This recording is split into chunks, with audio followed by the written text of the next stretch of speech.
Bonjour et bienvenue à Tous aux oiseaux, le podcast qui vous parle des oiseaux du Québec en français. Gaspard Tanguay-Labrosse au micro, ce podcast est une production de Québec Oiseaux. Évidemment, on vous parle en confinement, dans ces circonstances assez particulières qui nous touchent tous, puis qui touchent évidemment les ornithologues amateurs de plein fouet. On ne vous cachera pas qu'on n'avait pas vraiment imaginé ces circonstances-là à la maison lorsqu'on a jeté les bases de cette balado-diffusion. Un des premiers intérêts que j'avais en pensant à ce projet, c'était de sortir, d'aller sur le terrain, rencontrer les gens qui se passionnent pour les oiseaux à travers la province. Et là, évidemment, ce n'est pas possible. Qu'à cela ne tienne, on travaille très fort chez Québec Oiseaux pour pouvoir vous offrir une balado-diffusion sur une base régulière malgré le confinement. Pour ce deuxième épisode, on a donc pensé à vous présenter un peu l'organisme qui est derrière la production de Tous aux oiseaux, donc Québec Oiseaux.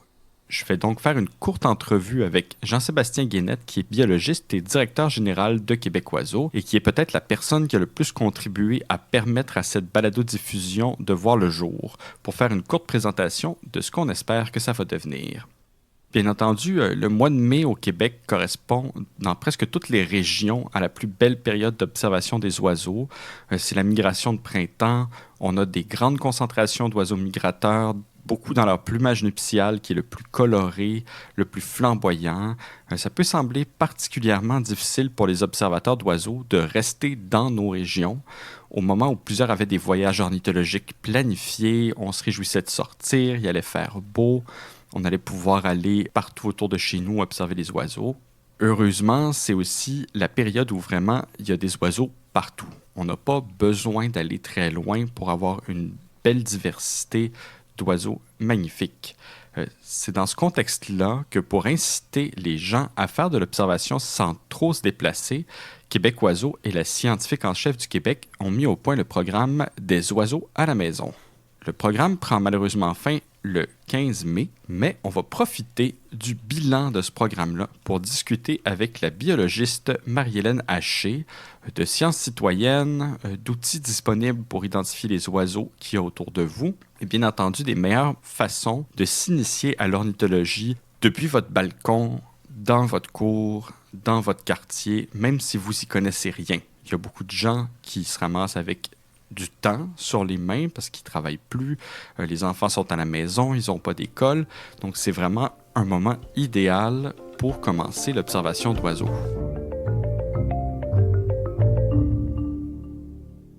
Alors, je rejoins évidemment chez lui Jean-Sébastien Guénette, qui est directeur général de Québec Oiseaux et qui est aussi la personne en quelque sorte qui a permis à ce podcast-là d'exister. Donc, bonjour Jean-Sébastien. Bonjour Gaspard. Alors, d'abord, j'aimerais ça que tu présentes peut-être un peu l'organisme, là, parce que j'en ai parlé la dernière fois, mais évidemment, comme directeur général, tu vas pouvoir nous donner un petit peu plus une idée de c'est quoi Québec Oiseaux, à quoi ça sert, qu'est-ce que ça fait? OK, Québec Oiseaux, c'est un organisme à but non lucratif qui a pour mission de développer le réseau ornithologique et de suivre et protéger les oiseaux du Québec. C'est un organisme qui existe quand même depuis 1981. En fait, on va fêter notre 40e anniversaire l'année prochaine. On commence à penser, on commence à le réaliser quand on commence à penser à qu'est-ce qu'on pourrait faire pour souligner cet événement-là. Oui, peut-être un grand rassemblement finalement là, en 2021 pour célébrer le 40e anniversaire. Ça serait le fun, surtout avec le confinement qu'on a depuis quelques semaines. Ça serait vraiment le fun, effectivement, d'avoir un grand rassemblement pour souligner ça. En théorie, nous, justement, on organise un congrès à tous les 2 ans. 2021, normalement, on devrait en avoir un. Là, c'est sûr qu'on attend un peu de voir qu'est-ce qui va se passer dans les prochaines semaines, prochains mois pour se lancer dans l'organisation. Mais c'est clair que si on peut organiser un congrès l'année prochaine, il va y avoir une connotation spéciale là, en lien avec le 40e anniversaire. Donc, ça a commencé en 1981. C'est 5 clubs qui étaient répartis un peu partout au Québec qui ont décidé de former une espèce de coalition pour les représenter. Puis bon, ça a commencé comme ça. Après ça, il y a eu plusieurs clubs qui se sont créés, de sorte que maintenant, on est rendu avec 32 clubs régionaux dans pas mal toutes les régions du Québec, qui sont tous membres de Québec Oiseaux. Puis aussi, maintenant, on regroupe des membres individuels qui veulent contribuer, soutenir des projets justement, de développement du loisir ornithologique et de conservation des oiseaux. Sinon, on a d'autres activités, évidemment, je pense que beaucoup de gens connaissent le magazine Québec Oiseau. On a publié, on était un gros partenaire là, au niveau de la publication du 2e atlas des oiseaux nicheurs du Québec. C'est nous qui gérons le programme eBird Québec. On a d'autres projets de sciences participatives. Je pense entre autres à SOSPA, plus suivi des espèces en péril. Donc, on touche un peu à tout ce qui touche aux oiseaux et à l'ornithologie au Québec. Super. J'avais une question. Là, quand tu parles d'un club d'ornithologie, parce que tu dis qu'il y en a 32, peut-être que les gens qui nous écoutent n'ont pas nécessairement une idée de à quoi ça sert. Pourquoi faire partie d'un club d'ornithologie? Mais les clubs d'ornithologie, c'est vraiment l'objectif premier, c'est de regrouper les gens dans une région qui partagent une même passion, qui est dans notre cas l'ornithologie, l'observation des oiseaux. Puis les clubs, ce qu'ils offrent à leurs membres, bon, évidemment, c'est des calendriers d'activités. On pense surtout des excursions guidées puis des conférences. Certains clubs aussi qui organisent des activités sociales, des 5 à 7, des choses comme ça. La plupart des clubs publient un bulletin régional pour leurs membres là, où ils font part des observations de la région, de textes sur les oiseaux de leur région ou même de l'extérieur. Il y a des membres qui font un compte-rendu de voyage, des choses comme ça. Donc, c'est vraiment le genre de trucs très intéressants qui sont mis à la disposition des membres. Puis, bon, là, évidemment, moi, j'en ai parlé un petit peu dans le dernier épisode de ce qu'on voulait faire avec le podcast, de quel sujet on voudrait traiter. Mais peut-être que toi aussi, tu peux dire un peu c'est quoi la vision de Québec Oiseau du podcast pour que les gens sachent un peu à quoi s'attendre au cours des prochains mois quand on va sortir des épisodes. Oui, un peu comme toi, je suis un gros consommateur de podcasts, de balados. J'en écoute plusieurs. Je trouve que c'est super intéressant. Ça donne une autre plateforme pour parler d'oiseaux, d'ornithologie. Donc, comme je mentionnais, nous, on a déjà le magazine qui nous permet de parler d'ornithologie. On a le bulletin Le Migrateur. Donc, quand j'ai vu les autres balados qui existaient, quasiment tout en anglais, je me suis dit, ce serait le fun d'en avoir un aussi en français au Québec. Puis là, ça a tombé que tu me contactais pas mal dans le même moment. Donc, c'était vraiment super. Donc, ça va être une plateforme supplémentaire. On va pouvoir parler. Le premier épisode que tu as fait avec Pierre Bannin était vraiment super. Ça a permis de faire découvrir un ornithologue qui est une légende vivante. Une sommité. Hein. Une sommité, exactement. Donc, je pense que c'est quelque chose qui va rester. On va sûrement en faire d'autres dans les prochains épisodes. Et en profiter aussi pour parler un peu d'actualité ornithologique. C'est-à-dire qu'avec le confinement en ce moment, on va parler entre autres de comment faire de l'observation dans sa cour. Éventuellement, on pourrait jaser de comment aménager notre cour pour les oiseaux, mettre des mangeoires, etc. Donc, je le vois vraiment comme un complément intéressant pour nos autres plateformes qu'on a déjà. Oui, d'ailleurs, c'est ça. Je me souviens, une des choses qui m'a marqué quand je t'ai parlé, on n'imagine pas nécessairement, admettons, moi je suis abonné à la revue Québec Oiseau, puis on n'imagine pas à quel point ça demande une préparation longtemps d'avance, sortir une revue comme ça. Puis, donc, ça permet pas vraiment de parler d'actualité immédiate. Là. Peux-tu juste développer un peu là-dessus, là, nous expliquer comment ça fonctionne avec la revue, hein, pour ceux qui pensent que... Ceux qui sont abonnés à la revue pour les convaincre que le podcast va être un complément vraiment intéressant aussi à ce qu'on trouve dans la revue?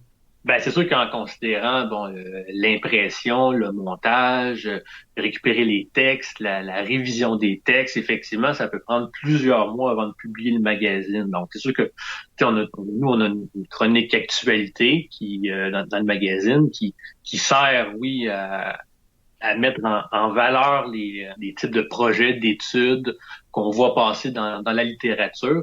Mais c'est sûr qu'on peut pas être, c'est quelque chose de super intéressant, on peut pas le mentionner là à dans les semaines ou dans les jours qui suivent.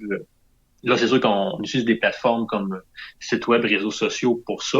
Mais je pense que le balado, on va avoir une possibilité un peu intermédiaire là sur la fréquence là, qu'on va diffuser le balado, où on va pouvoir effectivement être peut-être un peu plus à jour que le magazine sur certaines actualités.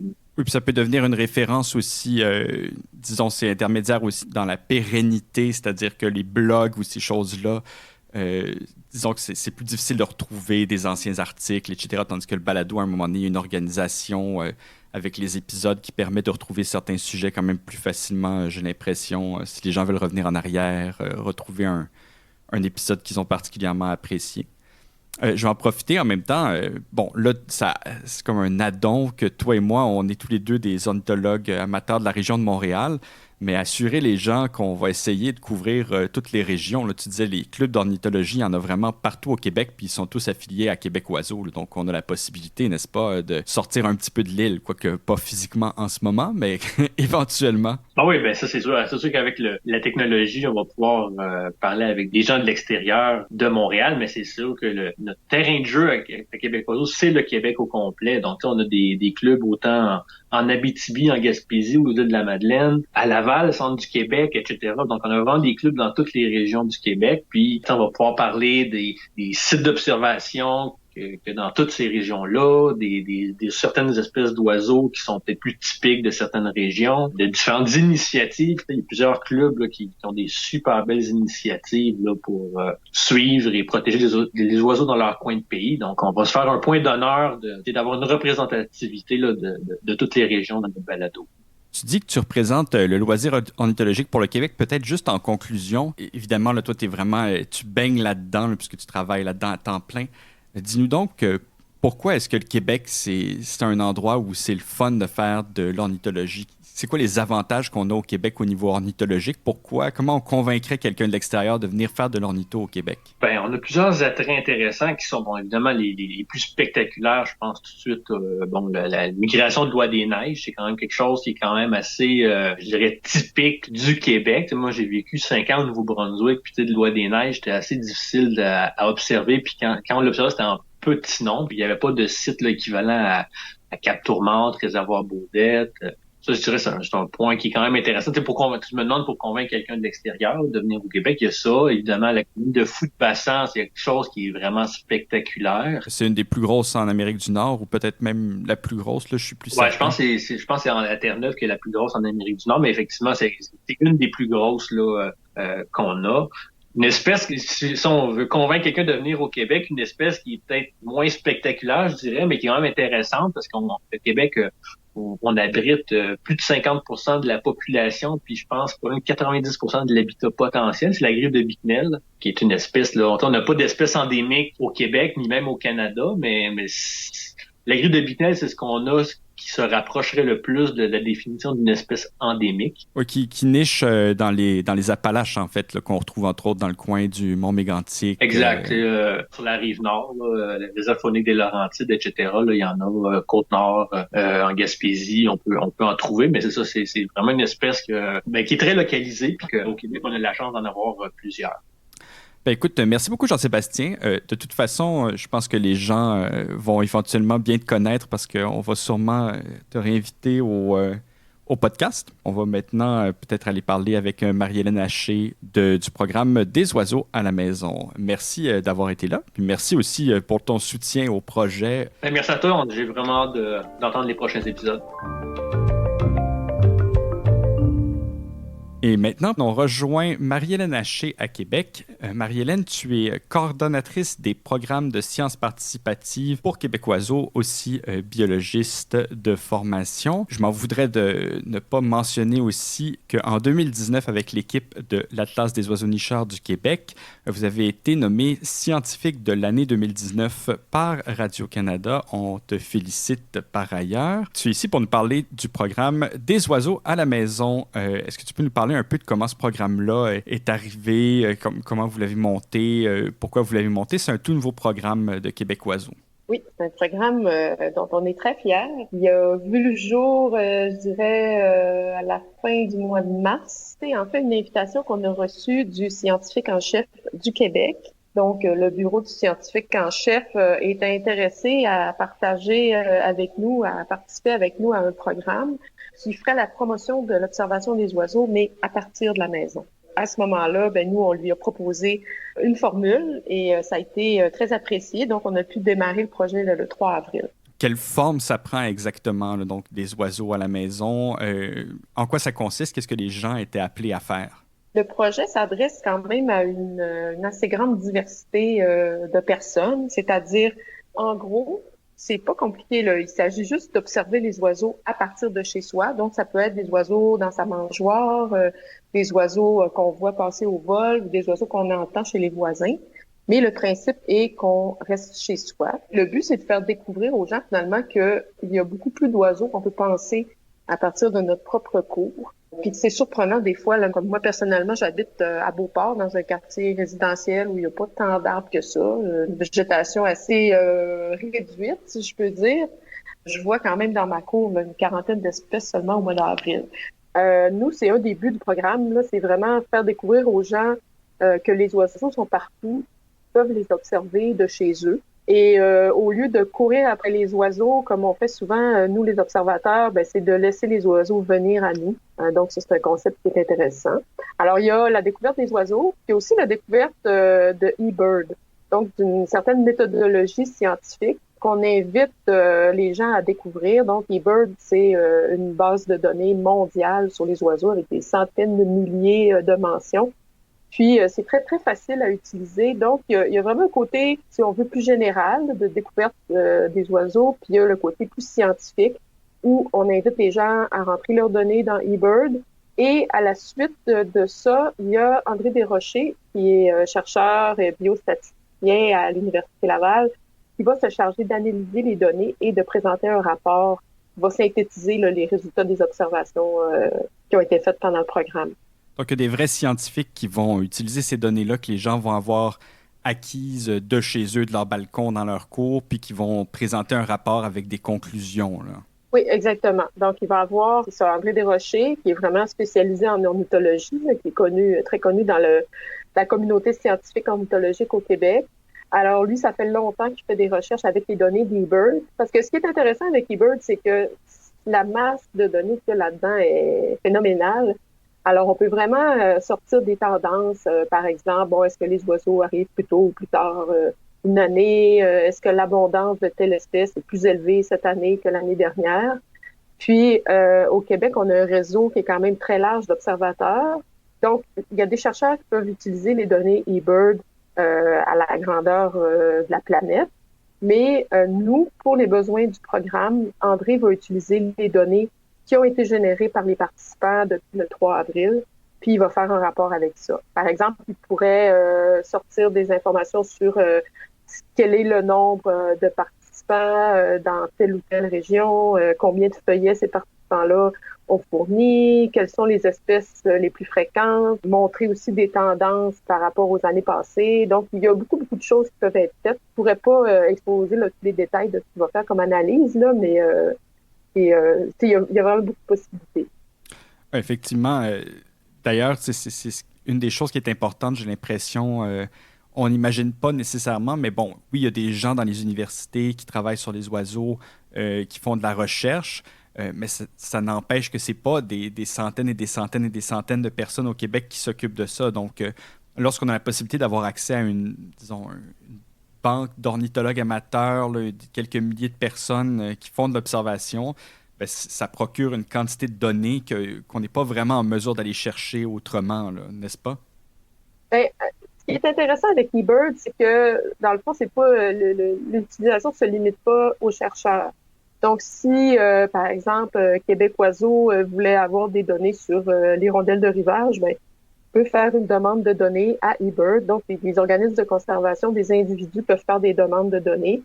Puis, eBird envoie les données pour les années souhaitées, les régions souhaitées, les espèces souhaitées. Donc, il y a beaucoup, beaucoup de possibilités là, d'acquérir des données. Puis, quand c'est des espèces qui sont sensibles, donc des espèces en péril, par exemple, ben là, il y a certaines conditions à respecter, là, parce que c'est pas tout le monde qui peut avoir des données sur n'importe quelle espèce. Alors, il y a le côté scientifique qui est vraiment intéressant, mais il y a aussi un côté citoyen qui est intéressant. Là, je pense au groupe de conservation, mais ça peut être aussi pour des étudiants, des écoles primaires, des écoles secondaires, etc. Là. Et puis là, donc le programme des oiseaux à la maison, lorsqu'on veut commencer à le faire, qu'est-ce qu'on fait? Comment on fait de l'observation depuis la maison? Bon, là, tout le monde est en confinement. On ne peut pas vraiment sortir beaucoup. On peut surtout pas sortir de notre région, aller faire de l'ornitho aux quatre coins du Québec. Donc, comment on fait? Qu'est-ce que vous conseillez, par exemple, aux gens qui veulent commencer pour faire ces observations-là? Ben, nous, en fait, on offre des outils pour les gens qui sont débutants. Par exemple, là, on a un graphiste, Guillaume Charret, là, qui nous a fait des super belles planches d'identification des 30 espèces les plus communes aux mangeoires là, entre le mois d'avril et le mois de mai. Puis pas seulement aux mangeoires, là, mais c'est aussi les oiseaux les plus fréquents ou les plus communs dans nos cours environ à cette période-là. Donc ça, c'est vraiment comme un outil de base. Les gens aussi peuvent utiliser évidemment des guides papier pour identifier les espèces. Puis nous, on a une infolettre, en fait 2 infolettres qui sont envoyées chaque semaine où on leur donne des outils, entre autres d'identification des champs. On va leur proposer des applications pour identifier les oiseaux. Puis parmi ces applications-là, il y en a qui sont très, très simples. Par exemple, l'application va poser 5 questions seulement. C'est quoi la grosseur de l'oiseau, la couleur, c'est quoi son comportement, etc. Puis, avec seulement 5 questions, c'est surprenant de voir à quel point on peut avoir des résultats qui sont bons. Donc, des outils d'identification. Puis, on pense aussi aux enfants, parce que, bon, les enfants sont confinés aussi. Donc, on offre parmi les outils des dessins à colorier pour les enfants. Puis, ce qui est le fun, c'est que en ornithologie, en général, l'âge moyen des observateurs est quand même assez élevé. Puis souvent, les clubs nous disent qu'ils n'ont pas de relève. Puis on s'est rendu compte avec ce programme-là qu'il y a beaucoup d'enfants qui étaient intéressés puis qui même, eux, nous envoyaient des observations, des photos qu'ils avaient prises dans leur cours. Fait que c'est vraiment... Oui, c'est vraiment le fun. Puis il y en a un, entre autres, un petit garçon de 9 ans là, qui m'a envoyé une question sur un faucon qu'il avait vu puis il était pas sûr de son observation. Oh, il y en a même en ville, des faucons, autant à Québec, à Montréal, partout, c'est possible. Le faucon émérillon est quand même assez répandu. Puis c'est ça, tu sais, comme pour commencer, dans le fond, ça prend un peu d'outils. Donc, on essaie de fournir des outils. Puis sinon, je dirais, ça prend une mangeoire. Puis à partir de ça, des jumelles, idéalement. Puis il y a beaucoup de gens aussi qui prennent des photos. Mais l'appareil photo, c'est optionnel, dans le fond. Des fois, ça peut être utile pour identifier les espèces si on a un bon objectif. Puis ça peut aussi, ce qui est intéressant, c'est que ça peut servir de preuve aussi. Des fois, on n'est pas certain. Puis c'est là que notre groupe Facebook est très utile parce que bon, on a un groupe Facebook en parallèle, là, qui dans le fond fait partie du programme aussi. Donc, sur le groupe Facebook, ce qui est le fun, c'est que les gens partagent beaucoup leurs observations. Puis, quand les gens sont pas certains des oiseaux qu'ils ont vus, s'ils ont pris une photo, ils postent la photo. Puis là, il y a plein d'autres personnes qui vont partager, qui vont dire « Ah, moi, je pense que c'est telle chose ou telle chose. » Puis il y en a là-dedans qui sont très expérimentés. Là. Donc, on a vraiment de tout. Là. Il y a des gens qui sont très débutants. Il y a une personne, entre autres, qui nous a écrit Ah, c'est le fun, la semaine passée, je savais même pas c'est quoi un bruant. Puis là, j'en ai 3 espèces dans ma cour. » Puis des témoignages comme ça, beaucoup. Là, les gens apprécient beaucoup de découvrir, c'est ça, de commencer à faire de l'observation. Et souvent, c'est des choses que les gens voulaient faire depuis un bout de temps. Là, avec le confinement, ça leur a offert une occasion de le faire. Oui, puis ce que j'allais dire aussi, on parle des enfants, période avril, mai, bon, c'est une période qui est quand même critique lorsqu'ils sont à l'école, ils commencent à avoir des examens, etc. Mais pour l'observation d'oiseaux, c'est la plus belle période de l'année. Là, on est en plein dedans en ce moment. Donc, pour initier quelqu'un, là, au niveau de la diversité, les oiseaux s'en vont pour faire leur nid, donc ils vont avoir leur plus belle couleur pour pouvoir séduire un partenaire. Donc, vraiment, là, c'est un bon moment pour initier quelqu'un à l'ornithologie. Hein. Oui, puis ce qui est bien avec le mois d'avril, c'est que les oiseaux arrivent, mais c'est un peu au compte-gouttes. Donc, tu sais, on commence par se familiariser avec les oiseaux qui sont ici à l'année. Tout le monde connaît les mésanges à tête noire, mais bon, les moineaux, c'est pas toujours évident parce que les femelles peuvent ressembler à des bruants, peuvent ressembler à des roselins. Donc, c'est vraiment comme la première étape, c'est de se familiariser avec les oiseaux qui sont ici toute l'année. Donc, ils sont déjà ici à la fin mars, début avril. Puis là, petit à petit, il y a des espèces qui se rajoutent. Puis c'est pas encore le gros rush là, de la mi-mai jusqu'à la fin mai, où là, vraiment beaucoup d'espèces arrivent. Donc, c'est pas trop difficile. On n'est pas encore dans les parudines, on n'est pas encore dans les moucherolles, à part le moucherolle pébi. Ça fait que oui, moi, je trouve que c'est vraiment une bonne période parce que c'est la migration printanière, donc les oiseaux reviennent, mais ils reviennent quand même petit à petit, donc ça laisse une chance aux personnes de s'adapter, puis d'en apprendre. Oui, puis tu parlais aussi des photographies, etc. Je pense que les gens imaginent peut-être pas, si vous enregistrez un oiseau, un chant d'oiseau avec votre téléphone cellulaire ou que vous prenez une photo, bon, les ornithologues d'expérience n'ont pas besoin d'énormément d'informations pour vous aider. Hein. Donc, quand tu dis ils prennent une photo, souvent les gens vont être capables de les identifier même avec une photo relativement floue. Là. On n'a pas besoin d'un tas d'une photo digne d'un magazine pour savoir c'est quoi l'oiseau des fois? Non, vraiment pas. Une photo prise avec le cellulaire, ça suffit pour identifier un oiseau. C'est une bonne suggestion aussi là, d'enregistrer les chants. Parce qu'évidemment, là, les oiseaux, des fois, t'as un petit oiseau au sommet d'un arbre, là, c'est commence à être un challenge à identifier, mais un chant, ça peut être suffisant là, dans la plupart des cas pour identifier un oiseau, même un cri des fois. Alors, c'est ça, les gens qui savent pas trop, mais qui ont un oiseau qui chaque matin chante dans leur cour, puis qui ils fatiguent parce qu'ils savent pas c'est quoi, ben la meilleure chose à faire, c'est de l'enregistrer. Puis il existe aussi une application maintenant là, qui s'appelle BirdNet, si je me trompe pas, puis qui propose d'identifier les oiseaux selon un enregistrement. Personnellement, je l'ai testé, j'ai fait 2 tests, puis j'ai réussi un test sur 2. C'est pas tout à fait la note de passage. Non, c'est ça, mais en même temps, j'ai pas un gros échantillon de tests, là. Mais c'est plus le fun quand même de poster ça sur Facebook puis de le faire identifier par d'autres. Puis eBird aussi offre cette option-là, donc de partager des photos et des enregistrements. Donc, si par exemple on a un feuillet puis on a 10 espèces là-dessus, puis il y en a une on n'est pas certain, mais on a un enregistrement, mais on peut mettre ça en annexe à notre feuillet, puis le réviseur va pouvoir voir si c'est la bonne identification ou pas. Ah oui, d'accord. Oui, ça c'est sûr. De toute façon, j'ai la ferme intention qu'éventuellement, à la balado-diffusion, on fasse peut-être un test comparatif de différentes applications qu'on peut utiliser pour l'identification des oiseaux au Québec. Là, ça, c'est certain que j'aimerais ça éventuellement qu'on fasse ça plus en détail, là, c'est certain. Sinon, le programme va prendre fin le 15 mai, malheureusement. Là, donc, on est vraiment plus vers la fin de ce que j'ai compris. Il y a vraiment une participation là, au-delà de vos espérances. Puis, tu peux nous parler un peu du succès de ce programme-là, puis à quel point ça a été suivi. Ah oui, il y a vraiment eu un très, très grand succès. Là, on a, la dernière fois que j'ai regardé, je pense qu'il y en avait 5300 personnes d'inscrites. Parmi ces personnes-là, il y a à peu près la moitié qui participent au groupe Facebook. Puis, on a 6000 listes d'observations qui ont été partagées dans eBird. Donc, ça, c'est vraiment beaucoup. Puis, tout à l'heure, j'avais avec un responsable d'eBird à Cornell, donc à New York, là, les gens qui coordonnent eBird. Puis, il me disait que depuis l'année passée, on avait une augmentation de 43% du nombre de listes d'observations qui ont été soumises. Fait que moi, ça m'étonnerait pas que le programme y ait pour quelque chose, là. Donc, oui, c'est vraiment, là, au Québec, il y a de l'action ces temps-ci, le côté observation. Puis, tu sais, c'est vraiment eu un très grand succès. C'est sûr qu'avec le déconfinement, éventuellement, tu sais, il y a des gens qui vont se tourner vers l'observation plus sur le terrain, pas nécessairement de chez eux. Mais il y a toujours quand même des gens qui apprécient de faire une liste de leur maison. Puis ça existait avant, là, même dans eBird. Il y a une catégorie d'observations qui sont les observations dans la cour.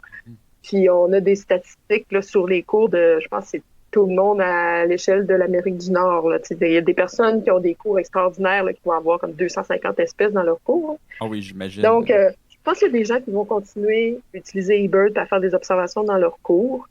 Il y a des gens peut-être qui vont continuer à utiliser eBird puis qui vont aller sur le terrain puis qui vont découvrir des endroits. Nous, on va faire en sorte le plus possible d'encourager les gens à continuer de s'intéresser aux oiseaux, de continuer à utiliser eBird, puis d'explorer d'autres moyens quand les choses vont être revenues à la normale, comme par exemple de joindre un club d'ornithologie. On sait que les clubs, c'est une ressource très précieuse. Puis justement, il y a des gens là-dedans qui connaissent les oiseaux de la région sur le bout des doigts, qui sont là, qui ont une expérience incroyable à partager. Donc, quand les choses vont être revenues à la normale, on va encourager les gens aussi à aller vers ça. Les clubs permettent aussi de découvrir des endroits. C'est-à-dire que moi, je fais partie de la Société de biologie de Montréal, puis ils m'ont fait découvrir des endroits qui sont très, très bons pour les oiseaux. Il y a beaucoup d'espèces qui sont vraiment extraordinaires là, partout au Québec. Oui, c'est ça qui est bien avec les clubs. Puis, il y a aussi, évidemment, le rapport humain qui est le fun, là, de voir un petit groupe visite après visite. Puis, il y a toujours des gens là-dedans qui sont très, très généreux, qui sont des excellents pédagogues, puis qui vont, entre guillemets, là, prendre les nouveaux membres par la main, là. Ça sera plus possible, ça, pendant un bout de temps, mais en tout cas... non, surtout pas par la main, on va non. dire au sens figuré. C'est ça. Au sens figuré, ils vont les prendre par la main puis ils vont les amener à découvrir des espèces d'oiseaux. Donc, c'est ça, nous, pour l'instant, le programme va être terminé officiellement. Donc, on ne demandera plus aux gens de partager leurs observations eBird avec le programme des oiseaux à la maison, mais les gens vont pouvoir continuer à faire de l'observation, que ce soit de chez eux ou au fur et à mesure que les endroits publics vont ouvrir à partir des endroits publics. Puis, une chose qu'on va conserver, par contre, c'est le groupe Facebook. Donc, le groupe Facebook va demeurer là, pendant au moins quelques mois. Donc, les gens vont pouvoir continuer à partager des observations qu'ils font dans leur cours à partir de chez eux. Ah ben ça, c'est super. Ben écoute, Marie-Hélène, un grand merci d'avoir participé à la balado-diffusion. J'espère vraiment que ce ne sera pas la dernière fois, mais j'ai l'impression qu'on va pouvoir se reparler de toutes sortes d'autres sujets éventuellement. Donc, merci d'avoir été là. Bien, ça me fait plaisir. Et voilà, c'est tout pour ce 2e épisode de Tous aux oiseaux. Je profite de la fin de l'épisode pour remercier tous ceux qui nous ont fait parvenir des commentaires, qui m'ont parlé de la balado-diffusion quand je les ai croisés sur le terrain. Inquiétez-vous pas, à 2 mètres de distance, bien entendu. Ça nous a permis de voir qu'il y a vraiment un réel intérêt, puis ça nous encourage vraiment à continuer à vous produire des émissions. En échange, n'hésitez pas à parler de notre balado-diffusion à tous ceux qui pourraient être intéressés. Parlez-en dans votre club d'ornithologie. Parlez-en quand vous croisez des gens sur le terrain qui ont l'air de s'intéresser aux oiseaux aussi. D'ici à notre prochaine rencontre, on va tous se souhaiter des belles journées ensoleillées, une belle période de migration, des belles observations proches de chez vous, et puis aussi, évidemment, dès que ça sera sécuritaire, qu'on puisse recommencer à explorer le Québec, échanger sur notre passion, puis découvrir les plus beaux espaces naturels préservés de la province et les oiseaux qui les habitent.